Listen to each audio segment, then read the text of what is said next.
Hello dear student, I welcome you all in concrete technology subject and the subject code is 1615305. Today we are going to see unit number 4, that is quality control of concrete. In quality control of concrete, this is lecture number 9. Myself Daniel Swami, I am lecturer of civil department, James Polytechnic College, Aurangabad, Bihar. Let us discuss about the content of the lecture. In quality control of concrete, today we are going to study about the method used for curing of concrete. Let us discuss about the method used for curing of concrete. Method used for curing of concrete. There are various methods of curing. The adoption of particular method will depend upon the nature of work and the climate condition. The following methods of curing of concrete are generally adopted. Method use for curing of concrete का मतलब यही होता है क्या क्या method है जिससे हम उसको मतलब पानी पटा सकते हैं, उसको क्यूर कर सकते हैं. ठीक है, मतलब उसको ठीक करना है. अगर हमको मतलब उसको स्ट्रेंथ गेन करना है तो हमको क्यूरिंग प्रोवाइड करना है.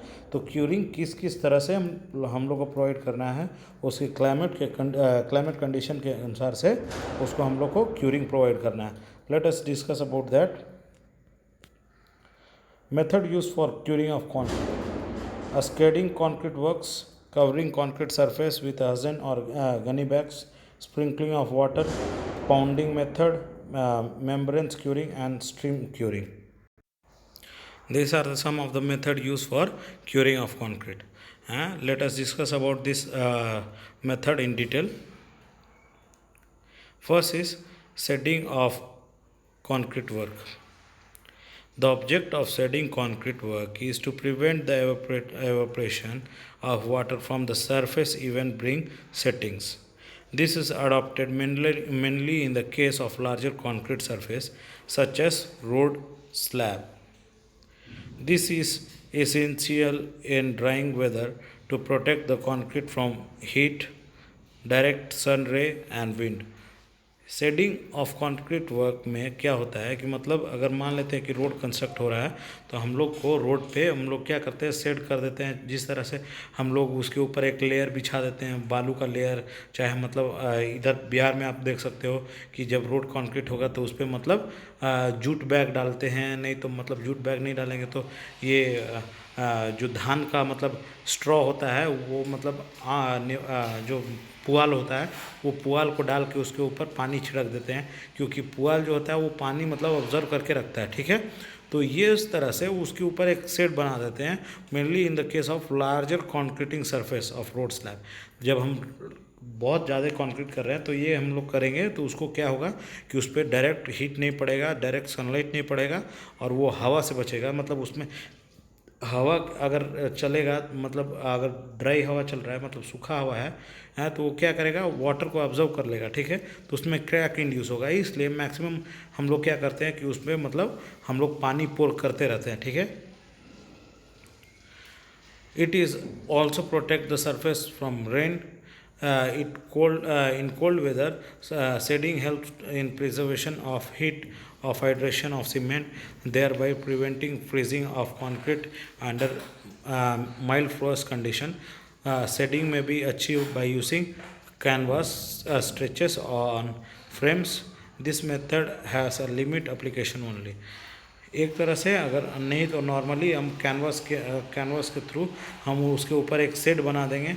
नहीं तो नॉर्मली हम जानते हैं कि मतलब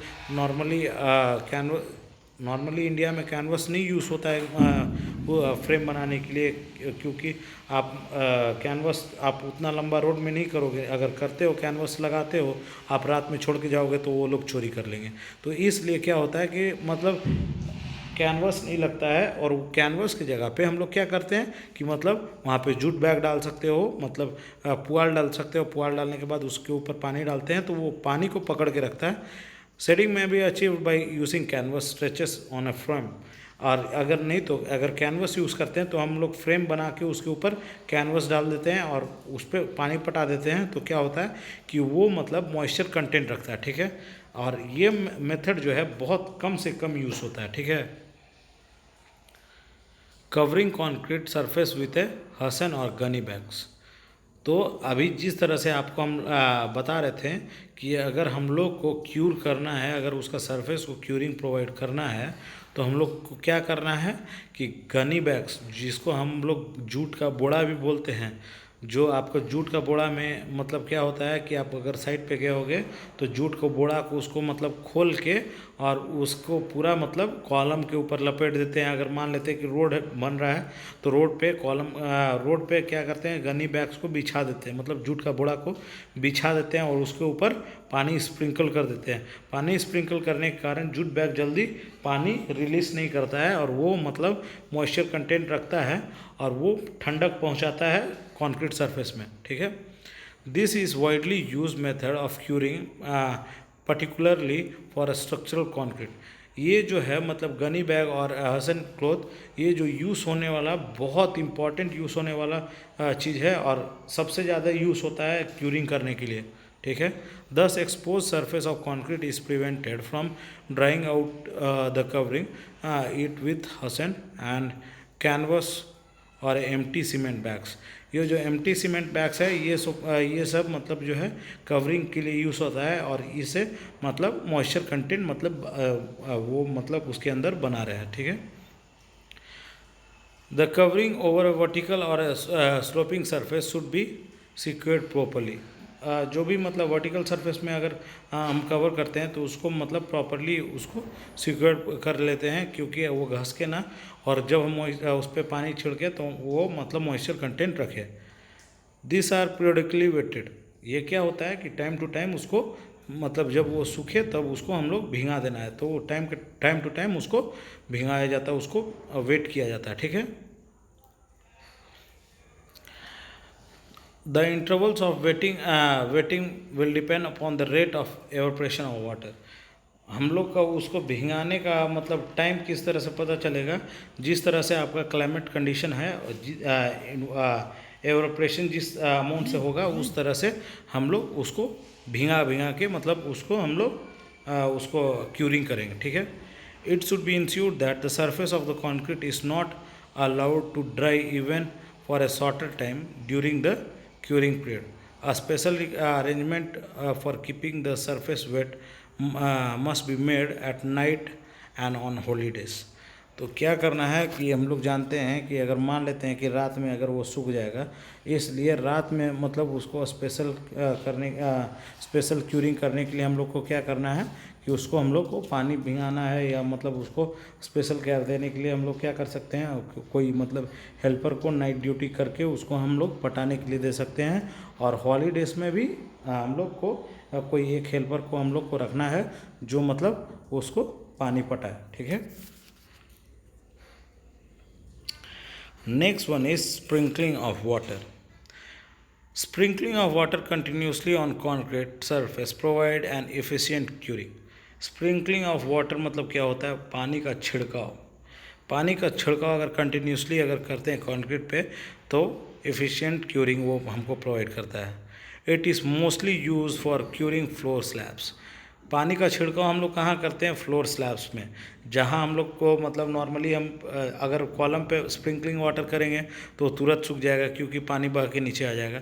तो फ्लोर्स पे क्या करते हैं हम लोग, वाटर को स्प्रिंकल कर सकते हैं, उसको हम लोग ज़्यादा टाइम तक वेट कर सकते हैं, इसलिए फ्लोर्स में स्प्रिंकलिंग वाटर यूज़ हो सकता है। ठीक है, यूज़ कर सकते हैं। The concrete should be allowed to set significantly before sprinkling it's started. The spray can be obtained from a preferred plastic box। Spraying can be obtained from a preferred plastic box। जो है sprinkling can जो हम लोग sprinkling करना है वो हम लोग प्लास्टिक बॉक्स से भी मतलब अगर मान लेते हैं छेद कर सकते हैं तो उससे हम लोग छेद करके उसको हम प्लास्टिक बॉक्स से भी उसको स्प्रिंकल कर सकते हैं। ठीक है, on small job sprinkling of water में बी डन बाय हैंड। अगर छोटा है, मान लेते हैं कि सिर्फ एक रूम ढलाया है, बस एक रूम में पानी पटाना है, तो उसको हम लोग हाथ से भी छिड़काव मतलब जिस तरह से आप लोग देखते हैं बाहर में धूल उड़ता है तो मग में लेके पानी से छिड़काव करते हैं, उस तरह से आप रूम में भी एक रूम है तो उसमें स्प्रिंकल कर सकते हो। Vertical and slope surface can be kept continuously wet by sprinkling water on the top of the surface and allowing it to run down between the foam and concrete। तो अगर मान लेते हैं कॉलम है तो वो वर्टिकल सेक्शन है, उस पर वो वर्टिकल सेक्शन है और स्लोप है, तो वो क्या करेंगे, हमको क्या करना है, हमको उस पर पानी डालना है, क्योंकि वो पानी जब तक उसका पूरा वो कॉलम पूरा भीग नहीं जाता है, और जूट बैग से उसको कवर करके पूरा उसको भिंगा देना है। तो इससे हम लोग को क्या होगा कि वो जल्दी उसको सूखने नहीं देना है, और मतलब उसका एकदम नीक एंड कॉर्नर तक उसको हमको भिंगा के रखना है, ठीक है। For this method of curing the water requirement is higher. तो मतलब जब हमको ये मेथड से हमको सुखाना भिंगाना है, अगर मान लेते हैं कि कॉलम सिर्फ हटाना है, तो वहाँ पे कॉलम क्यूरिंग करते समय हमको जो वाटर का डिमांड होगा वो हायर अमाउंट में होगा, क्योंकि वाटर ज़्यादा अमाउंट पे वहाँ पे होगा, ज़्यादा अमाउंट में लगेगा वर्टिकल सेक्शन में, क्योंकि उसमें स्लोप रहेगा तो ज़्यादा पानी वो नीचे गिरेगा, ठीक है। इसलिए हमारा amount of water requirement will be higher than the other one. Next is ponding method. Ponding method किसको बोलते हैं, जिस पॉन्डिंग मेथड उसी को बोलते हैं। आप देख सकते हो कि छत पे क्या करते हैं कि मतलब चारों तरफ से मिट्टी का बाड़ा बांध के उस मतलब उसको उसमें पानी भर देते हैं, मिट्टी का बाड़ा बांध के पानी भर देते हैं, उसी को हम लोग पॉन्डिंग मेथड कहते हैं। This is the best method of curing. It is suitable for curing horizontal surface such as floor, roof slabs, roads and airfield payments.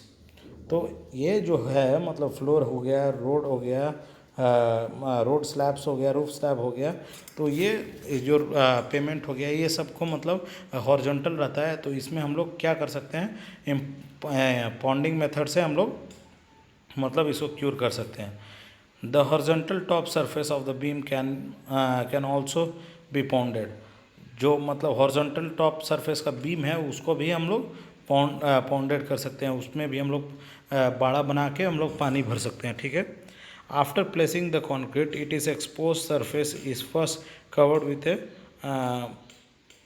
Moist hessian or canvas. जो ये मतलब after placing of concrete it is expose surface, जो surface जो expose रहता है जब हम concrete finish कर देते हैं।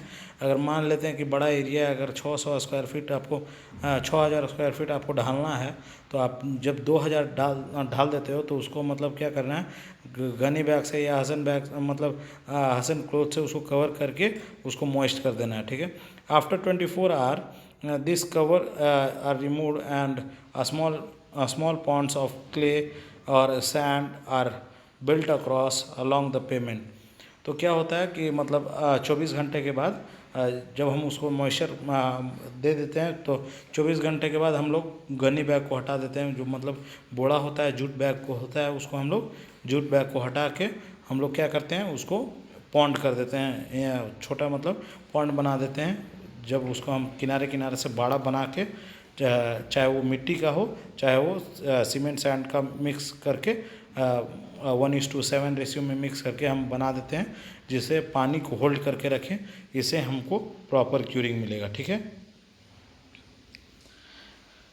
The area is thus divided into number of rectangle, and the water is filled between the pond, and filling of water in this pond is done twice or thrice a day depending upon the atmospheric condition. Thus this method is very efficient and the water requirement is very high. Ponding easily breaks and water flows out. After curing it is difficult to clean the clay. अगर हम लोग मिट्टी से करते हैं तो हम लोग को मतलब क्यूरिंग करने के बाद वो हम लोग को दिक्कत होता है मतलब मिट्टी हटाने में, लेकिन ये एक तरह से एफिशिएंट मेथड है, लेकिन इसमें पानी का मात्रा बहुत ज़्यादा लगता है। अगर मान लेते हैं कि आप पॉन्डिंग करते हो और कहीं टूट जाता है तो वहाँ पे से पूरा पानी बह जाएगा। तो ये मेथड वेरी इफ़िशियंट है, क्योंकि मतलब आपको क्यूरिंग प्रोवाइड करने के लिए बहुत अच्छा है। और हम लोग क्या करते हैं, उसमें उसको रेक्टेंगल बॉक्स में बांट देते हैं और उसमें पानी भर देते हैं, ठीक है। Next one is membrane curing. The method of curing desired above comes under the category of moisture curing. Another method of curing is to cover the wetted concrete surface by a layer of waterproofing material, which is kept in a contact with a concrete surface of a 7 days. And this method of curing is termed as membrane curing. Membrane curing क्या है, जो water proofing material है उसको cover कर देते हैं, जो मतलब एवोपरेशन को होने से रोक दे, और उसी को हम लोग मेम्ब्रेन क्यूरिंग कहते हैं, ठीक है। Next one is stream curing. Stream curing and hot water curing is sometimes adopted.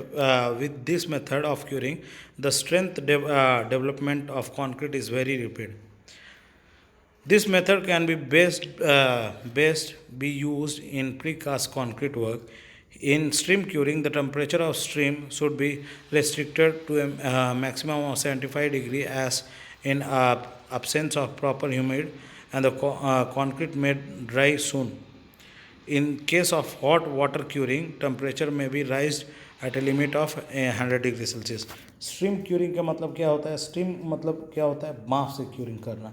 तो अगर हम बाँफ से क्यूरिंग करते हैं तो इसमें क्या होता है कि मतलब कंक्रीट में जल्दी स्ट्रेंथ गेन करता है, और इससे मतलब हम लोग आराम से क्यूर कर सकते हैं. और ये इसमें ज़्यादा अमाउंट ऑफ पानी, ज़्यादा पानी भी खर्चा नहीं होगा, और नॉर्मली ये मतलब टेम्परेचर को 100 डिग्री सेल्सियस तक राइज करते हैं, ठीक है. At this temperature, the development of strength is above 70% for 28 days of strength after 4 to 5 hours. ये जो मतलब स्ट्रीम क्यूरिंग है, at this temperature the development of strength is about 70% of 28 days. मतलब आप स्ट्रीम क्यूरिंग करेंगे तो मतलब 4 से 5 घंटे में उसको स्ट्रेंथ बहुत अच्छा मिल जाता है, ठीक है. In both cases, the temperature should be carefully controlled to avoid uniformity. The concrete should be prevented for repeat drying and cooling, which would be forming crack. ये क्या है कि मतलब स्टीम क्यूरिंग करते हैं तो बहुत जल्दी स्ट्रेंथ गेन करता है, लेकिन उसको जल्दी ठंडा और गर्म होने से मतलब उसको अवॉइड करना है. और क्योंकि अगर वो जल्दी ठंडा और मतलब सूखेगा, जल्दी वो ठंडा हो जाएगा या सूख जाएगा तो उसमें क्या होगा, क्रैक्स फॉर्म होने लगेगा. इसलिए इसको अवॉइड करना है कि मतलब बचा के रखना है कि मतलब इसमें जल्दी ठंडा गर्म ना हो. Summary of this lecture is all about the method of curing. The adoption of particular method will depend upon the nature of work and the climatic condition. As I have told you earlier, the curing method is depend upon the nature of work as well as the climatic condition. This is and I have told you earlier, जो आप लोग को method बताएं कि किस किस तरह से हम लोग क्यूर करते हैं. और जो क्यूरिंग है दो ही मेथड पे डिपेंड करता है, वो है नेचर ऑफ वर्क और climatic condition. I have referred from online source Ritu publication book and MSAT book. Thank you for listening this lecture. If you have any doubt, you can clear with me. Thank you everyone.